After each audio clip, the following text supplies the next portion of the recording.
Yo, what's up, Broncos Country? This is your boy, a lifelong fan who's been riding with this team since the glory days of Elway and Manning, all the way through the most painful rebuilds that tested every bit of our patience. If you're here, it's because you feel exactly what I feel, a mix of massive pride and that lingering sting in your chest. It's February 3rd, 2026. Just 10 days ago, we were one touchdown away from New Orleans, one touchdown away from the Super Bowl. That 10-7 loss to the Patriots in the AFC Championship still hurts, I know. But man, look at how far we've come. We went from years of mediocrity to a franchise-best 14-3 record. We witnessed the birth of a superstar in Bo Nix. If it weren't for that freak ankle injury in the divisional round against the Bills, we might be debating the color of our next ring right now. But football isn't played with what-ifs. It's played with adjustments.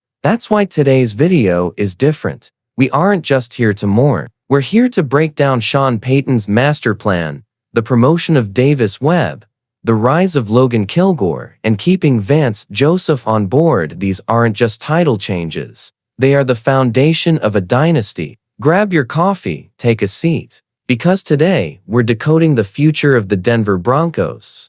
Let's start with the name on every NFL analyst's tongue this week, Davis Webb. His promotion to offensive coordinator is, in my opinion, the ballsiest move of the Sean Payton era. Why? Because Payton is known for his loyalty to the old guard, his guys from the New Orleans days. But with Webb, he broke the mold. Webb is only 31 years old. He was the QB coach literally yesterday. But think about this guy's resume. He came out of the air raid system in college, coached alongside names like Patrick Mahomes and Baker Mayfield, and played in the NFL as a strategic backup. He understands the mind of the modern quarterback. When he arrived in Denver 2 seasons ago, the QB room was one big question mark. He didn't just coach Knicks. He created an entire ecosystem. Remember the 2024 preseason? A lot of people forget, but Payton gave Webb the keys against the Cardinals. The result?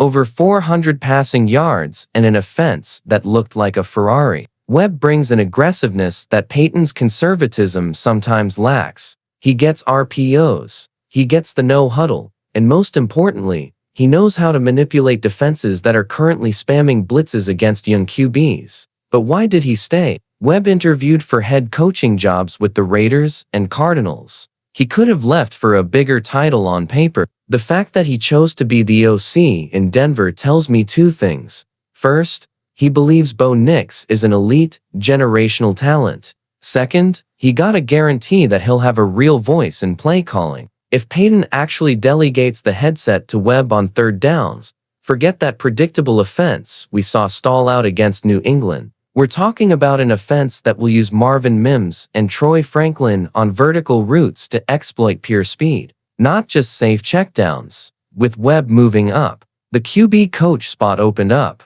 and the man for the job is Logan Kilgore. A lot of fans are asking, who? Let me explain why this guy is an under-the-radar genius. Kilgore didn't have a flashy NFL playing career. He spent time in the CFL and college, but his reputation comes from his ability to teach. He was the offensive coordinator at Isidore Newman, the school that produced the Mannings. He coached none other than Arch Manning. Sean Payton, who has that umbilical connection to the Manning family in New Orleans, knows Kilgore speaks QB fluent.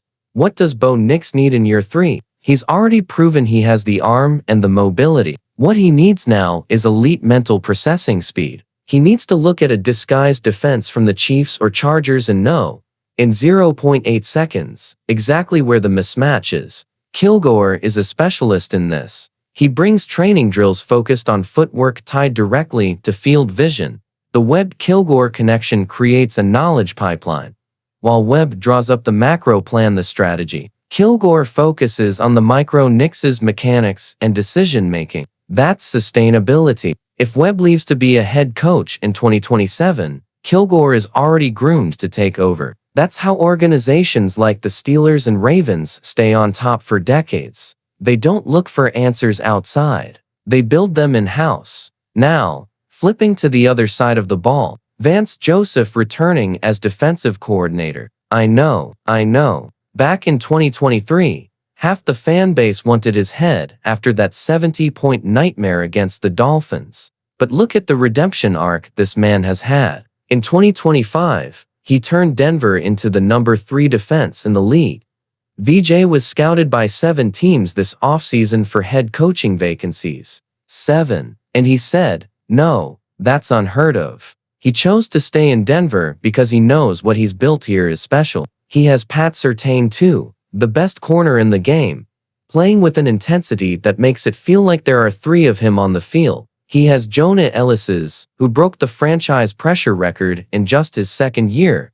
Joseph's defense in 2026 won't be a wait for the mistake unit. It'll be a force the mistake unit. He's shifted from heavy zone to aggressive man coverage, trusting our pass rushers to get to the QB before the receivers can even make a break. VJ's stability allows Sean Payton to focus 100% on the offense. It's like having a head coach of the defense. This gives us a massive edge in the first 4 games of the season. While other teams are still learning new systems, our unit is already playing on pure instinct. Remember that win against the Bills in the playoffs? Our defense carried us even when the offense was stagnant. That's the kind of unit that wins championships. Let's talk money. The ghost of Russell Wilson's contract has finally been exorcised. We're heading into this offseason with between $30 and $40 million in cap space. That is more than triple what we had last year. GM George Patton is a draft master. He found Quinn Miners and Jonathan Cooper in the late rounds. Now, imagine what he can do with real cash in his pocket. Do we need a veteran WR1? Maybe. Cortland Sutton has been a warrior, but Nix needs a weapon that can win one-on-ones consistently against elite secondaries. Or maybe the focus is the offensive line. Protection is the name of the game. With Webb wanting a more agile, fast-paced attack, we need tackles who are elite athletes. We have draft picks to inject young blood, but with $40 million, we can go out and get a Pro Bowl veteran to lock down Nix's blind side. The front office's focus has shifted. We aren't just plugging holes with bloated contracts for guys past their prime. We're focusing on sustainability players who fit the Sean Payton culture. Smart, resilient, and obsessed with the details. So, Broncos Country, where does that leave us? In my eyes, Denver hasn't been this close to a title since 2015. We have the quarterback, we have the defense, and now, we have the young mind of Davis Webb to modernize our attack. Sean Payton is proving that while he might be old school, he has the humility to adapt. He's bringing college energy and pro precision into the same room. If Nix comes back 100% from surgery, and reports say he's already doing light work, the sky is the limit.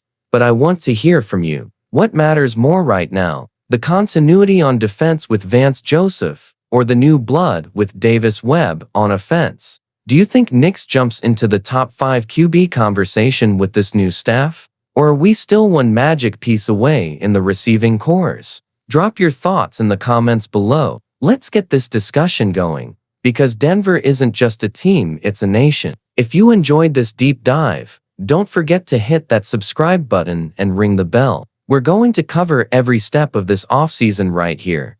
Thanks for watching, stay tuned, and as always, go Broncos!